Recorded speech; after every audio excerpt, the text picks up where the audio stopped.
And here we are again on another episode of Podcast of Traveling Actors with your host, Deaton Gabbard. And Brandon Wall. Thank you for coming in. Thank you for joining us. What are we talking about today, Brandon? We are going to be talking about local hires and almost making it. You see, and I think those kind of go hand in hand, honestly. But first off, for the viewers that don't really know what a local hire is, let's kind of talk about that so they understand.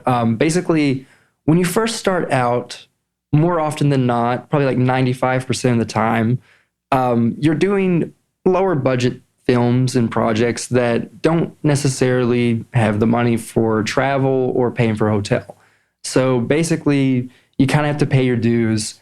And in order to book these projects that are, out of the state, I mean, we've worked all over the place. Yeah. I mean, like last year I worked in Cleveland as a local hire, and I'll talk about that. You basically have to pay for it yourself. And you're getting paid, obviously, like we're at the point where we're not doing like non-paid projects, but you might end up going even or even under. And like for me and Brandon, I mean, I can only talk for myself, but I'm assuming you feel the same way. Oh, yeah. Like it's completely worth it to me because it's all about getting that real footage. It's all about getting the experience because you kind of have to pay your dues, unlike any other, and which is nice too, is because them seeing oh, these people live in Kentucky, but they're coming out in LA or Utah and they're working as a local hire, that shows them that, we are passionate and we want to do this and we want to be here. Exactly. It also helps with networking. They're like, oh, these guys are professional. They took their own money, came out here, bought their hotel. They probably lost out on money, but they're still here and they're doing this because they want to be here and they want to do it. So it just shows a lot about us and our drive to actually pursue this. So I think that's kind of cool. That honestly, yeah, and it also is kind of a good feeling because you're like, wow, I beat out those LA actors, I beat out those Utah actors, whatever, like the local actors that they had to go out of state to get the right character. Well, my favorite thing. Well, I love that, and my favorite thing is too, especially with the most recent one I did. I booked something in Chicago as a Chicago local hire. Yeah. And it made me happy because just seeing all these agencies in Chicago and a bunch of these actors in Chicago, and they go out of Chicago to book somebody who doesn't even live there. But yet I'm having issues even getting a Chicago manager and agent because they don't like to represent anybody outside of the area. So it just it gives me a sense of like, okay, so I'm not getting these agencies in Chicago, but I'm booking without them anyway, so it doesn't really matter, So it just makes me feel a little better about myself. And that's the great thing too about like this day and age. I mean, say what you will, obviously, COVID was awful, but there had to be adapting, like evolving of the industry. And one of those things was that like self-tapes were originally not really the norm. At least, well, depending on the market. Atlanta was pretty much already self-tape was the norm, but like New York and LA, they were still doing a lot of in-person auditions, and then the pandemic happened, so that kind of pushed them to, okay, we're gonna have to do self-tape, which eventually led to this is so much easier than having a studio and having people, do a cattle call or something. We're gonna do self-tapes to at least minimize and like narrow it down to the right person. And then maybe we'll do like an in-person callback or like a Zoom callback. The Zoom callback, like live callback is the most like common now. I've actually got one tonight after we record this podcast. Yeah. So like that's one of the most common ways they're doing auditions. Well, I want you to kind of talk about also, because we talked about this the other day and it's kind of on topic, but when you say, I did an audition and I got a callback. Yeah. But I got an audition from a self-tape. So when they do the callback, they did 2 callbacks for me because you brought it up about how because self-tapes now, you can do as many takes as you need to. And once you find that perfect one, you can send it in. So you were telling me that they do more callbacks now. Like they'll do 2 opposed to the 1 because they want to make sure that you're going to be authentic and your audition is as good as it is every time. And not like, having to redo it over and over again until you get the right one. They want to see that you can do it on the spot. So you were telling me about that. Well, like I heard from, I'll plug in this podcast that's much bigger than ours, but it's called Hurry Up and Wait. And it's an acting teacher. I think he's in Atlanta now, but he used to be in LA, Jordan Woods Robinson. And they actually have like more of the working actor and crew on their podcast. So like what I really like about Hurry Up and Wait is it's kind of like what we're doing. And I feel like we've kind of modeled our podcast of like the way they do theirs. because they don't have like Robert Downey Jr. on there, but they have like the script supervisor that worked for like Supergirl all 5-6 seasons, however many seasons it had or whatever. And so it's like really cool to see like more of the working actor, working crew, especially like when the strike was going on last year, because you really get to see like that other side. And one of the things that they mentioned was like, yeah, because of self-tapes, I mean, we're actors. We can fake. Right. That's literally our job, is like professional lying or whatever. And so they have to see, we're professional liars. Is that not what we are? I hear it all the time though. People are like, "Oh, so you're good at lying." I'm like, I'd prefer you not to say that. It's weird. I have someone calling me. I should probably mute this. That was Nick. It's one of our guests, our future guest, is calling me right now. Even though I told them we'd be recording. But I forgot what I was saying. Oh, yeah. So one of the things that they do now is a lot of times there's producer callbacks, or like you said, the live Zoom or the ones in person, because they want to see how comfortable you actually are in front of like the bigger executives or like say a bigger actor before you go on set, because they've talked about how they've seen like their self-tape was amazing. Yeah. But then they go on set and they haven't had experience. You know what's funny though? My buddy Jonathan Sudaski, who was in Chernobyl Diaries and She's the Man and all that other stuff. I had wrote him. I reached out to him one day. I was like, "Hey, this was during COVID, and self-tape was like starting to be the norm." I was like, "How did you transition from going in person to now doing self-tapes? Like, what was your like strategy behind that?" And he says, honestly, he said, when I wrote him this is probably the end of 2020, early 2021. He was like, honestly, he's like, "I've never booked from a self-tape." And he's a bigger actor, because acting in person opposed to acting on a self-tape, it's a lot different. I mean, you can honestly book a role in person by your personality. And I've seen and heard people do it. But you can't do that in a self-tape. So he was like, it's really hard, because you don't even know if they view it sometimes, because they're going to get thousands of submissions. And if they're like, "We like this person," they'll never get to your self-tape. So he was like, it's really hard to book from self-tape opposed to being in person, because it's just a lot more people are submitting on self-tapes than actually going in person. So it's just, even seeing somebody like his caliber is like, self-tape's hard. It is hard. It really is. The setup, the lighting, like everything. It's really hard to get it perfect. It's a completely different medium. It's a completely different skill set, honestly. Like once you learn kind of how to deal with, that small screen and not being able to be personable beforehand, and kind of, like you said, it's a networking opportunity whenever you're more in person, or even the producer callback, or Zoom callback. Like that's just a time that you can kind of, talk to them, let them see some of your personality before you go straight into character work. Yeah. And I always hear though too, in a in-person audition, they will look at you and be like, "If I can go out and have a drink with this guy, then he would be good on set." And I used to hear that all the time. They're like, "If we can go out and we can have dinner, we can go out and hang out, and I can see him as a friend, he will be a good person on set."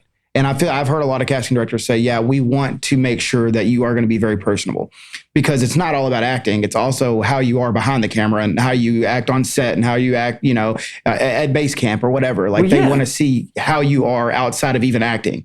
So that's what you can do when you go to an audition in person. You can go in there and you can book that room by just walking in and being you. Yeah, absolutely. I mean, you have to also look at it as like, it is a job interview, essentially. I mean, you're doing acting, whatever, but if it's like the director's there, or sometimes, the cinematographer might be there, producer, whoever's going to be on set, you're going to be, if it's a feature film, you're going to be with these people as a lead for like 3 weeks, 4 weeks. If it's a TV series, it could be 6 months. So it's like, you have to be able to work together. You have to be able to gel. Yeah. And the thing too that, I don't know if it's on topic or not, but it doesn't really matter. I don't care. Bryan Cranston said this. He said, once you go in there, you give it your all. You give them you give them everything that you have in acting. You lay it all at the table, and as soon as you walk out there, you forget it and don't even think about it ever again. Yeah. Because what you're going to do is you're going to drive yourself crazy thinking, okay, did I kill that audition? Did I not? Am I going to get it? When am I going to hear back from them? Hopefully I hear a call next week, and you drive yourself crazy. So I always hear, go in, do the audition, kill it, walk out, get prepared for your next one. Yeah. And it's so true. Like the difference with the self-tape one now is I will throw away the script. Yeah. After I've got it I do done, too. edited, sent in, I'll throw away the script now. Yeah. Because I mean, the thing is too, like what you get as an actor for auditions are called sides. And they might be like 2 or 3 pages of like the full script or whatever. You just get like your scenes. And the thing is, like, you're going to break it down completely different anyway if you book it and you get the full script, because there's going to be all these things that you made choices of that are going to be outlined in the script that you were probably wrong. Yeah. Yeah. But that kind of leads into what we were talking about as well, as far as like the almost. So we've kind of mentioned like there's callbacks and stuff. So I'll just kind of go with what the basic format is. Usually you'll have the initial self-tape. You'll probably have another callback self-tape. Might have one more callback self-tape then, or it might go ahead and move to like a producer callback or a director callback that could be on Zoom or in person. I feel like you've done more in-person callbacks than I have, so you can speak more on that. Yeah. And then from there, there's what's called check availability. And it's basically like if, say you, there's this one project that I auditioned for in July, but then they ended up not casting that particular character until closer to like October or November. So what they'll do is a check avail, because they know, if you're an actor, you're project to project. So you're just hustling, trying to be on whatever set you can be on. So it's like okay, are you still free during this window now that we have like a, different time period? From there, if they are still interested in you, they will pin you. And for network TV, you are, I think it's called on hold. Yeah. And you actually get paid for that. But like smaller projects, you don't get paid for it. They call them holding days is what it is. Holding days. But for smaller projects, you're just pinned. And it's like you're down to like the top 2 or 3. We're checking availability. We're checking like, with our producers or whatever. And then you book it or you are released. So speaking of release, I want you to go into talking about that feature film that you were booked in Utah, and they ended up releasing you like a week, or not even a week. It was a couple days, wasn't it, before they even started filming? It was 2 weeks before. Oh, okay. I'm not going to say the name of it because I don't know if we're actually supposed to talk about this publicly. Yeah. But yeah, essentially, this was 2 years ago. Wow, it's been 2 years. Mm-hmm. 2 years ago, I was working as a local hire in Utah. And I did exactly what I just said. I did an audition. I did the callback. I did the producer, director, and casting director callback that was on Zoom. Mm-hmm. And we did all of that. I ended up beating out 800 other actors and got to the top 2. And then finally, they booked me. And it was amazing. I mean, it was a very physical role. It was an athlete. That's all I'm going to say. I'm not going to get too specific with that. But because it was an athlete, I mean, at this point, I had what I called my stepdad bod going. And like, I literally was like in the middle of working that, like shedding that fat off and gaining muscle whenever I actually got the callback. Yeah. So like, then I just kept working out, and it was a really good experience for me because it taught me discipline. And like now I go to the gym like 5 days a week. But what happened was it also kind of taught me the reality of film. Because we had a meeting with who was going to be my stunt double, and he looked nothing like me. Like, I wasn't, and still am not, like athletic. Like, I look athletic, but that's just because I work out and stuff, and had to work out for Renegade. We'll talk more about Renegade too later on in another episode. But 2 weeks before, we got a call. My agent got a call, and they were like, he doesn't look athletic enough. I mean, it's the truth. It's a slap in the face, though, honestly. It is. I mean, you knew that from the callbacks. Yeah. You knew that from whatever. In my personal opinion, having, produced and directed projects, like something of that scale, I would have had a boot camp anyway. Yeah. Because it was a very special skill set, which I'm not going to say because I don't tell the movie. But this particular skill set is something, I sound like Liam Neeson. Yeah. I have a particular set of skills. Can't do them well, though. That's why I was replaced. But yeah, I mean, like, it was just one of those learning opportunities where it was like, it definitely made me not take anything for granted now. Yeah, and it makes you a little more humble, too. You're like, okay. It definitely humbled me. I still was able to film in it. They offered me a supporting role, so that was nice of them. I still got to do the film, which... Yeah. It was just rough because at that point, like, I'd had everything memorized, I'd had everything broken down. And then you have to see the lead, the person that's doing it act now, and you're like, dude, I prepared for that role and everything. And to be fair, like, this person looked the part. Like, I mean, he was an athlete. He was bigger, like, as far as, like, the muscles go and stuff.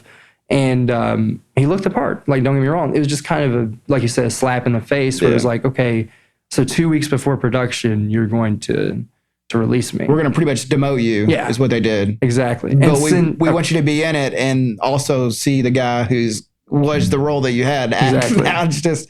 And like we have a theory that because they worked with this director before, that maybe they wanted them first and they weren't available, because that kind of stuff happens all the time. And even like when this happened to me, like a bunch of friends that have done bigger stuff, I talked to them about it and they were like, oh yeah, I mean, this has happened to me or my wife or whatever. And so like it's one of those learning experiences. It's going to happen. And then like all these podcasts I listen to, you know, everyone's talking about like what's going to happen more than it's not going to happen. Exactly. Honestly. Yeah. And since then also like, and this is kind of like going with that, why it's so hard for the almosts. Yeah. And I think it's because maybe we don't mean to, but I'm sure we fantasize about the role. Yeah, well, like for me too, you know, and I'll kind of make this quick to kind of wrap this up. Yeah. You know when you kill an audition. Yeah, I always know when I kill an audition. Absolutely. And when I kill an audition, I'm like, this is it. Like, that was the best audition I've ever done. Like, this is a role that I love. I want this so bad. So you're so fixated on it. And then if you do get a callback, it even makes it even that much better. You're like, okay, now I'm a step closer. And then when you're almost, as you say, when you're almost there, you're like, okay, I just did this last audition. It was down to me and 3 other people. And you don't hear anything else. And you just know you didn't get it. And you're like, it's disheartening because you're like, I just spent all this time and it was my best audition. Because I've been there plenty of times where I'm like, that was amazing. I've done a callback. It was great. And then I hear nothing else. And it sucks. I'm at the point, I'm not sure if this is how you are too, but this is something you kind of have to learn as an actor. It's like, I'm going to show you I can act. And I'm going to show you that I'm someone that is reliable, dependable. You know, I know the script. I know how to act. And I'm letting everything else kind of just be at this point. Like, either I look like the part or I don't. Like, that's kind of where I'm at. Where I'm just like, even if I don't look like the part, or it's, you know, like the description is an older male or something, like it's supposed to be like older 30s or something. If I get sent the audition, I'm going to do it just to show you I can act. Yeah. And like lately I have been pinned 4 times for the lead in feature films.